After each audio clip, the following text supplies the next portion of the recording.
But on the Irish Connection radio show today, we're up in Ballymena to hook up with a band that we've had on our TV show once before, but we only had a few members of the band. Now I've got the whole 5-piece live issue live with us here on the Irish Connection. I want to say good evening to each and every one of you, and we will go down them and let them introduce themselves to each and every one of you. Hello, my name is Carl Sands. My name's Sam Armstrong. Colin Elliott. Roy Drenning. Ivan McLernan. Now there you go. Now listen. Just tell us how you guys first of all got together. Because as I said before, the last time I had the pleasure of having Colin, and as I said, one of the other members of the band on my TV show, but we didn't quite have the whole contingent, which is lovely to have here. So first of all, tell us, Colin, how you guys all got together. Well, we got together, Sam, who plays drums, and Roy on guitar, and myself. We used to play together way back in the 1980s. And then we went our separate ways, played in different groups, and then came back together in 2006.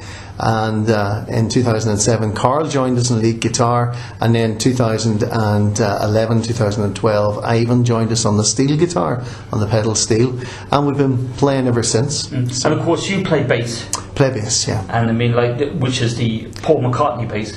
It's a little Hofner violin bass. I don't have big fingers, so it's nice. That Paul McCartney gave you when he gave up the Beatles. It was, yeah. Paul and I go back a long way. If you believe that, you believe anything. No, it's just a guitar I've always loved. I've loved the sound because it's halfway between an ordinary Fender electric bass and an upright bass. You get that lovely woody sound, so that's what I like about it. Now, Sam, you play drums. I mean, when you were starting up, was that the instrument you always wanted to play, or were you interested in other instruments before you became a good drummer? Well, I'm not a good drummer for certain. No, it's something that I always had a taste for. I never had the chance to do it. So when Colin and the guys got together, I joined as a drummer, and only then started to learn, and I'm still learning. Mm-hmm. I mean, was your interest always in gospel music?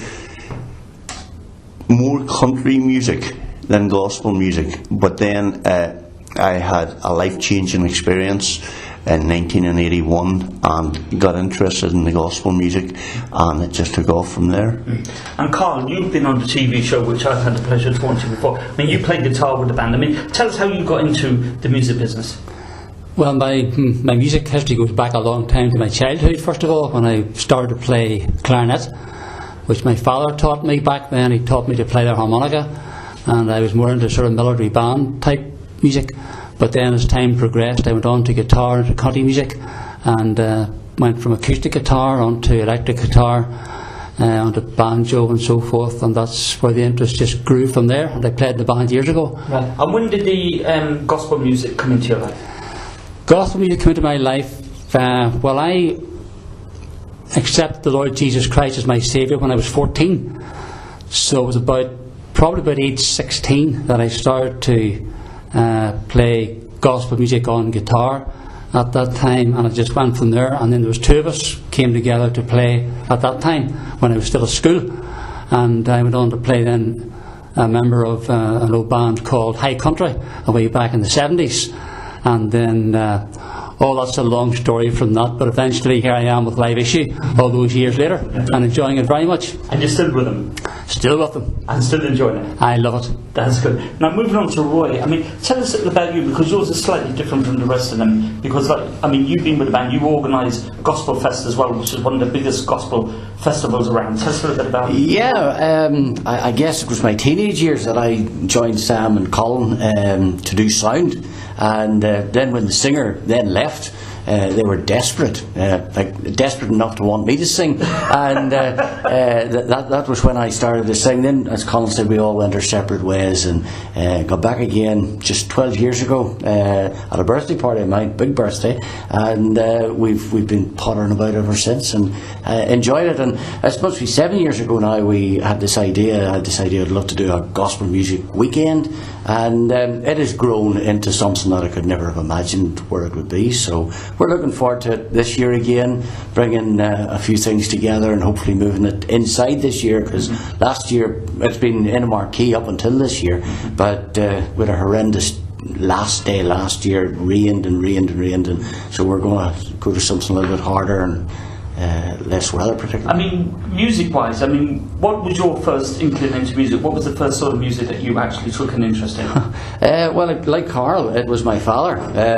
He played a bit of fiddle, he played a bit of tin whistle and flute and that type of thing.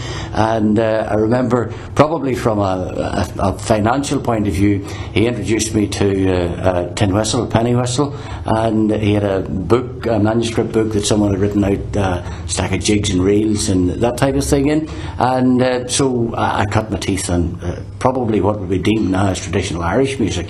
But I loved it, and then after I started hanging around with these guys, obviously there was a love and appreciation for country music developed, and it's gone from there. And of course you have another inkling into the church as well, don't you? Yeah, well, I'm a pastor in the church too, so that's my day job. This is my pastime, and it means that my whole life's absorbed in church.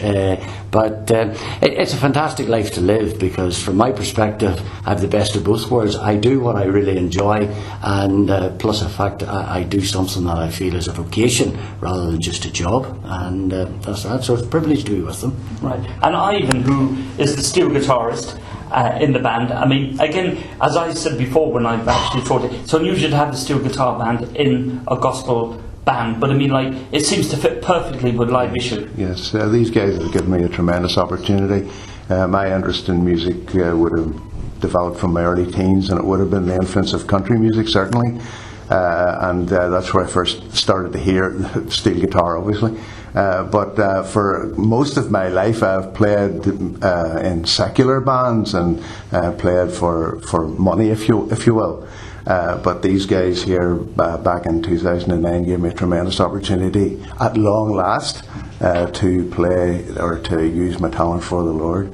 And you think it was a calling that was there for you, that you just had to answer it? Yes, I do feel it was meant to be. When these guys first asked me to play, would like you to maybe join the band. They came on the phone one day, Sam came on the phone and said, we're thinking of asking you to join the band. And I said to them, well, have you guys prayed about this? Because I wasn't too sure whether I would be an asset or not, but it has been tremendous, and I've been blessed by them. Now, one thing I want to know, because obviously, like, we've gone down and talked about the instrument. You played the steel guitar. Tell us how you got the interest in the steel guitar, because it's not and there's no instrument easy, but that is a particularly hard, because you're using your legs, your arms, and you're using you're using your fingers as well. Yes, well, the concert starts in about half an hour, so we haven't got time to talk about the steel guitar. And that's why these guys are smiling and grinning from ear to ear off to my right here. No, it's the interest developed from hearing it on the radio and not knowing what this instrument was. And when I eventually found out what it was, I thought to myself, right, well, I was fascinated by the way it was played, but then I realised that it was quite an expensive piece of kit to start out on, as to play as an instrument. So it just went from there. Eventually, when I was the interest probably started about 13 or 14, but I wasn't able to obtain my first steel guitar till I was about 20, when I got the instrument, I just applied what I knew about the guitar to it. It looks complicated, but if you can apply the guitar or some other instrument, just any musical theory, to it soon the mystery soon unravels. There you go, Colin, you'll be able to play the steel before the end of the night. I wish. I can't multitask, so it's enough for me to play 4 strings, let alone all the strings there are in the Now, steel. as well as I said, as well as being with Live Issue, I mean, you've got, going back to a friend of ours, which is George Hamilton IV, who Yes. you were deeply associated with, Yes. and you've got your own recording studio. Now, recently you recorded Laura Dowie, who we've been Yes. playing on the radio. Yes. Tell us a little bit about the studio, and I mean, how you put across what you think an artist should sound like Yes. into what we actually hear on the radio via a CD. Yes. Well, I record different artists and different styles of music. Laura Dewey, obviously, she's got a fantastic soulful voice. But I've recorded George Hamilton IV and other artists with different styles of gospel music. It's mainly gospel, not exclusively gospel, that I record. But it's really just listening to the voice and deciding what instrumentation works with them, and try to advise them as to what's going to sound good and what's going to go well with their voice. Flora Dewey had a really soulful voice. It wouldn't really be appropriate to give her a classical backing. She is more of that sort of drive, Motown, black soul music, which is what she has produced. But it's great, and it's great working with different people and having that variation, because then a lot of the things that we pick up from the studio then we can use in live issue. I mean, like, you work with loads of people now. I mean, do you think you could turn our producer Kathleen Barkley into a singing star? Or is that something past the past? Is she past the point of rescue? Well, we need to audition her first of all and see how she does. But at the end of the day, computers have really enhanced technology and recording, and you can do all sorts Voice of things now. Yeah. So listen, talking about recording and you recording, Sam. I mean, have you guys thought about recording something new? Because you haven't had anything out there for a little while. No, we haven't had anything new. It's getting the pieces that we enjoy playing. Now we have a few 5 or 6 songs in the pipeline, but we'll have to get into the studio very soon and get them recorded. Right. And do you think, like, when you record, I mean, obviously you do it with Colin and that. I mean, do you find it easier recording with Colin than, say, if you decided to pick an outside producer? Well, the beauty about recording with Colin is Colin's part of the band. And does it cost you anything? Well, the thing about it is we can listen over and over and over again, and if there's something we don't like, we can go back in and change it. So it's great as far as that goes. And as we practice in the studio, it's a great opportunity. You'll learn quite a lot too whenever you do go into the studio. Do you enjoy working in the studio? Absolutely, it's great. Do you think it's an enlightening opportunity for you to look at the other side of music as opposed to just play it outside? Yep, it is. I tend to learn quite a lot in the studio. So I thoroughly enjoy it for that. And not only playing on our own CDs, but playing for other people as well. You're trying slightly different styles of music, and it's great.